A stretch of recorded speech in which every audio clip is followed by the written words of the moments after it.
Hey everybody, it's Wydick here again. This time I've got a game on Akilon Waste between two very good and prominent ladder players from the North America region.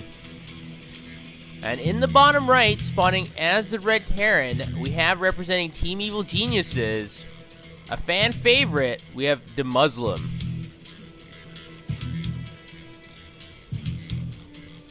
And his opponent, unfortunately in many regards, is also from Team Evil Geniuses, spawning as the blue Protoss in the top left, we have Huk.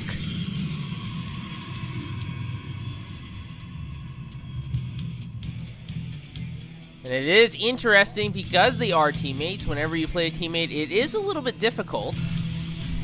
Some pro players really don't like it because, obviously, as teammates, you get to know each other as a person. And sometimes a lot of players do harness that, enemy to enemy, combatant to combatant sort of thinking process to deal with opponents. But this time you're kind of dealing with a friend, a teammate, someone you practice with. And so it is difficult in that regard. And also in regards to play styles, because these players have known each other for so long, they live in the same house for so long, they kind of know each other's play styles. And so it might come down just to execution because there's not going to be that much predictability, or there is going to be a lot of predictability in what each other is doing, unless one of the players or both players is anticipating that the other player is going to do something different. But that might be just a lot of overthinking.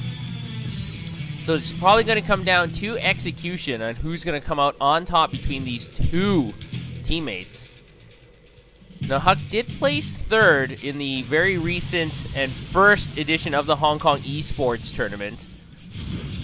I think he was taken out by Hurricane, if I'm not mistaken. So he's had some solid results. Demuslim is always very high on the North American ladder. He's been ranked #1 on the Grandmaster quite a few times.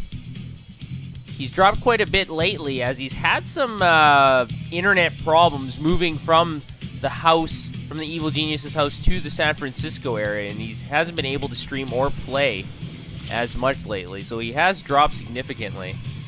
But still a very good player, and Demuslim is going to be sending his SEV into Huk's base, and the Zealot is going to pop out, see that SEV, and he's going to be able to spot both assimilators. And he's going to be able to see that there's also no Nexus. Now, Demuslim is going to be building his own command center, but he's doing it in the safety on the high ground, wants to be extra safe. Not a bad idea, as that Zealot is rushing across the map. Now, the Reaper is around as well, and if Demuslim can control the Reaper can kite the Zealot endlessly. Now, one thing to take notice here are the high bushes. If the Zealot's able to hide in the bushes, it can be very annoying for that Reaper to be able to spot the Zealot.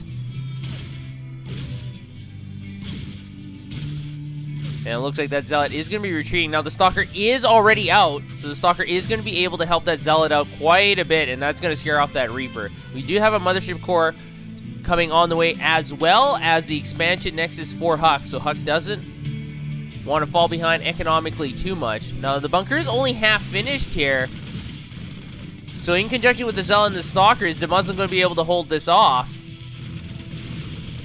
Now that Stalker is focus firing on that SEV. It looks like that Reaper will fall, but no more damage will be done. Unfortunately, losing that Reaper means no more free scouts with that Reaper, so Demuslim did lose quite a few resources there. But his economy is humming now. His command center is built and is now upgrading to a orbital command. He also has stim on the way and a reactor attached to that barrack, so he should be fine for the next few minutes or so. Huk's Nexus is almost complete, and he's getting a robotics facility behind this, and he's also getting double forges in the back, so it's going to be hard for Demuslim to spot. But mind you, that Reaper has been destroyed, so I don't think Demuslim's going to get a very good scout into the back of Huk's base unless he places a scan. And a scan's going to be able to see all these buildings anyways. But what I do like is this pylon placement to the right side of the base, because if Demuslim wants to drop later on in the game, this pylon will give a few more seconds for Huk to detect it and to deal with it. And he can also warp in units directly here as well. So I do like this placement of the pylon. So both players are stabilizing on 2 bases. We do have a factory on the way for Demuslim as well as the 3rd barracks. And I think Demuslim's going to have to build many more barracks. I mean, 2 barracks is not going to be enough to deal with a lot of gateway units.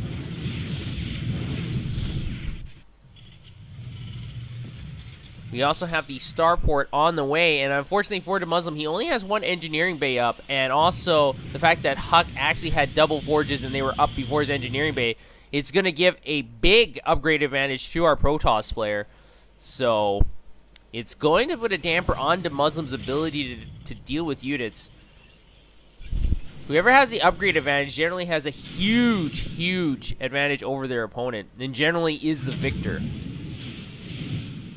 As you can do more with less, so to speak. You can have a lot less units, and if your upgrades are far superior or a little bit superior, you can deal a lot more damage and survive a lot longer. So it's a very simple equation to get those upgrades, but unfortunately for Demuslim, he can only afford 1 engineering bay currently, and Huk is getting 2 more gateways behind this. And Demuslim is waiting for an incoming attack, it looks like. He's not being very aggressive. He's not scouting. Neither player is really pushing into each other's side of the map. Now, we do have medevacs on the way, and that's going to help the Marine and Marauder death ball quite a bit. But Huk has been able to spot it, and he knows exactly what is going on in Demuslim's base. We do have a Twilight Council on the way, as well as a War Prism is almost complete.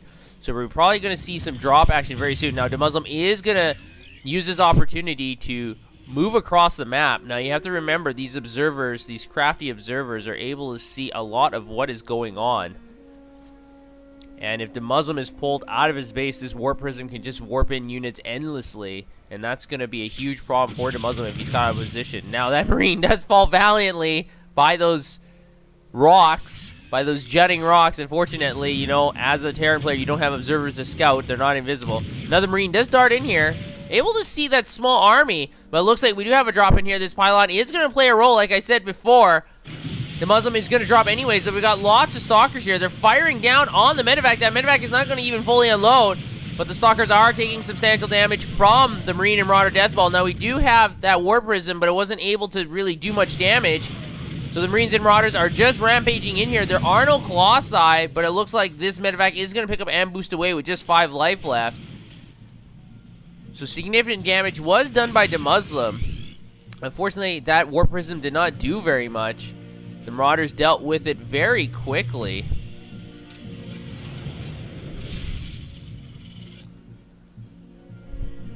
So, in regards to drops, whatever you can do, I can do better. So I guess Demuslim is ahead now because of his drop. Now, the observers are able to see the units retreating back to base.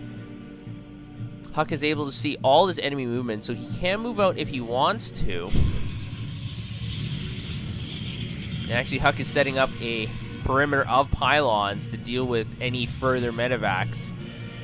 We do have Blink half finished as well, and also 2-2 on the way, so the upgrade advantage does go to Huk. Demuslim is finishing +1 armor now, but like I said, he's still behind, and if 2-2 finishes when he only has 1-1, Demuslim's going to be at a huge disadvantage.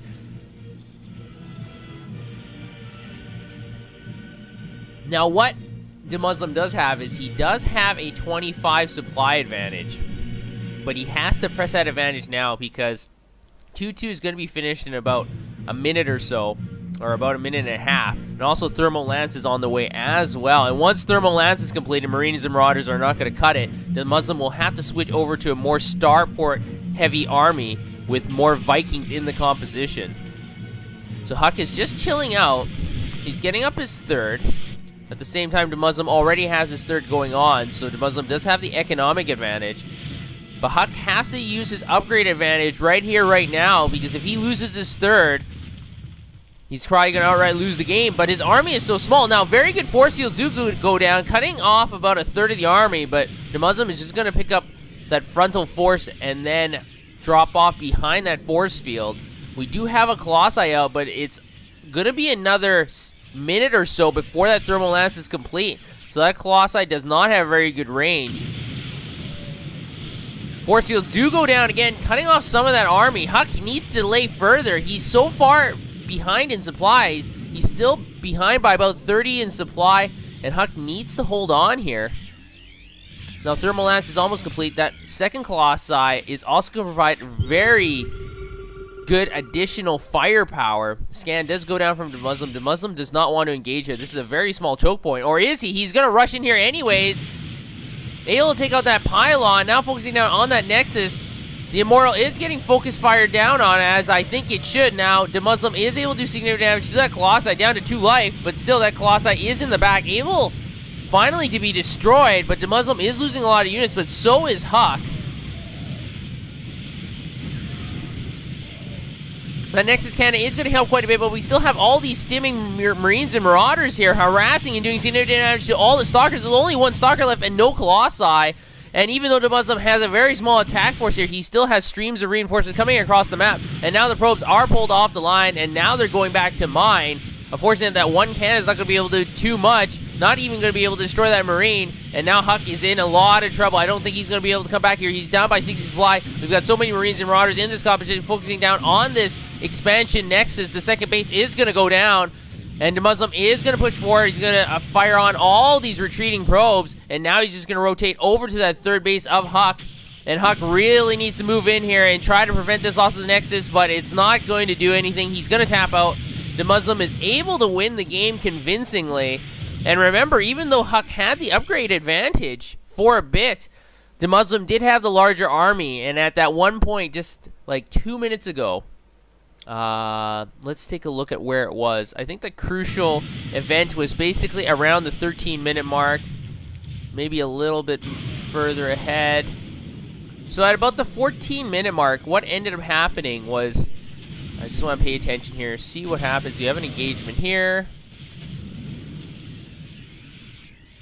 So basically at the 14-minute mark, this is the positioning. Okay, now Huk's army is already depleted compared to his Terran opponent.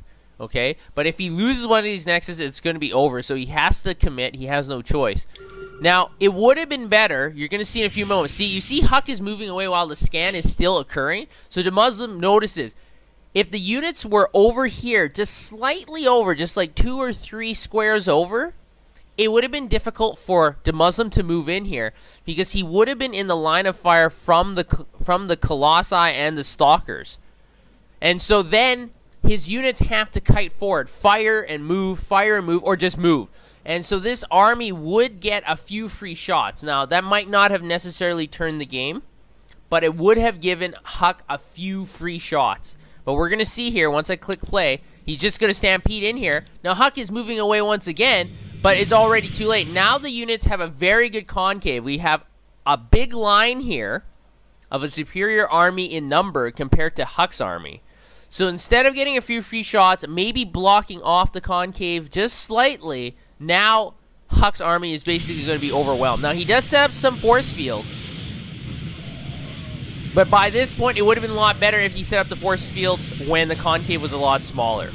So I think this is one of the crucial turning points in the game. Huk is unable to secure victory. So good game by both players. The victory does go to Demuslim. And I hope to see you guys next time.